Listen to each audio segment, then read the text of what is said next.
anybody would be interested. So we self-published, and we did research on what book companies we could use, and we used one called Dog-Eared Publishing. They're based in Indianapolis. Dog-Eared.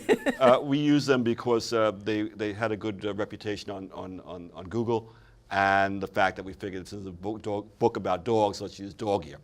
And they've been very helpful, very cooperative. They've lived up to their agreement. I still communicate with Dog-Ear, and they were good people to deal with, so very glad. Self-publishing's, if I can say a word, 30 years ago I wrote a book on, I circumnavigated the globe when I was much younger, and 30 years ago I wrote a book, bought a couple $1,000 computer with a thermal printer in 1985, wrote a book, sent to publishers, and got one call back, and they then did a cost price analysis, benefit analysis, and found it wasn't worth their while publishing the book. And I'm very glad I didn't publish the book. It was not a very good book at all. But I would never have thought in 1985 of using a self-publisher.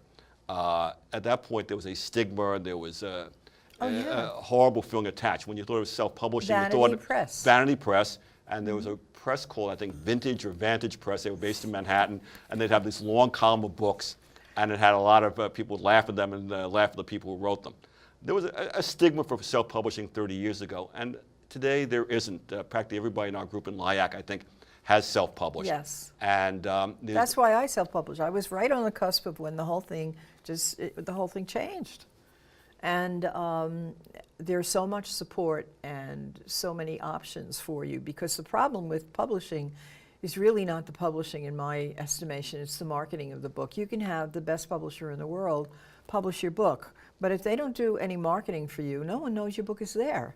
And so it's making people aware that this kind of book is there. And this, I think, is valuable. Have you tried leaving it in like PetSmart and big chain stores? We haven't done that. We've left it a few small. We'll try that. We haven't. We put it on Amazon. We have not marketed it as much as we'd like to. I think part of the reason was when you do marketing, you have to be pretty aggressive about marketing. And we'd made the decision that time I'd spent marketing, going to places to try and market, I'd be time away from Amber. And we decided rather use Amazon, use Barnes & Noble. We could have sold more of the book, obviously, but we wanted to spend time. Amber was a limited engagement, as like all dogs and cats, and we wanted to spend our time with Amber. So I spent more time with Amber than marketing the book. I wish I had more time to do both. And marketing's very time-consuming, because I'm in the middle of it right now, because I just published another book, and it's really, I kind of resent it, because I think to myself, I should be living my life and not marketing this book. I know, but you have an introduction in the book, a letter. Right. Well, this is a letter, basically. It's written as a letter. Would you like to read it? Should I read part of the letter? Yeah, sure. Read it. Dear Grandma and Uncle Craig, Amber is 7 years old. The life expectancy of a Pomeranian is approximately 15 years.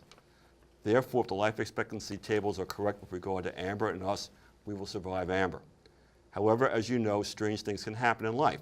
No one expected cousin Alan to die of a heart attack on his 50th birthday. Both of us lost acquaintances younger than us on 9/11. Both of our wills would give Amber to you upon our passing. If Amber survives us, we'd want Amber to be cared for in the manner and style in which she is accustomed. That means you're getting to know and understand Amber even though you live more than 1,000 miles away from us. Therefore, we present you with this guide to Amber. It looks complicated, and Amber does require a high degree of maintenance. However, she is the love of our lives and would be the love of all lives if she were to survive us. She will be worth every moment of your time, and you will want to spend every possible moment with her. Very nice, very nice. What have you gotten like good responses from people? We sent it after we published the book. We also learned that this was a hard book to market. It didn't fit any particular niche. For example, when we because you have to pick the genre when you market. And we didn't think about that. We didn't care about that. We wanted to write a book for Grandma, for Audrey and Craig, and we didn't. Sorry if I'm crying a little bit. That's sad. I can see. I think Shirley might be crying in the background, but it didn't fit any particular genre. When we first sold our first book on Amazon, we would number whatever it was in the area of pet loss. But this is not a book about pet loss. This is about human loss, not about pet loss. There's nothing in this book about Amber passing away. It was about us passing away. Yes. And wasn't any advice on what happens to somebody as to what happens when your dog passes away. So it's not really a pet loss bereavement book, but it gets marketed as a pet loss bereavement book. We have less than a minute left, and I'm going to give you a tip. Why don't you contact Act 2 of Newsday and have them do a story on this? I think there's a lot of interest in pets. Try Newsday. Try Act 2. It's their senior citizen, weekend supplement. So that's one tip. That's an that I excellent can give idea, you. and I will take that, Linda. I appreciate Yeah, that. because it won't take you that long. And this book would probably be more aimed at a senior citizen than perhaps someone else, but senior citizen would be more likely to lose I think, die before their pet. I think this is a great idea. I'm worried about who's going to take my cats.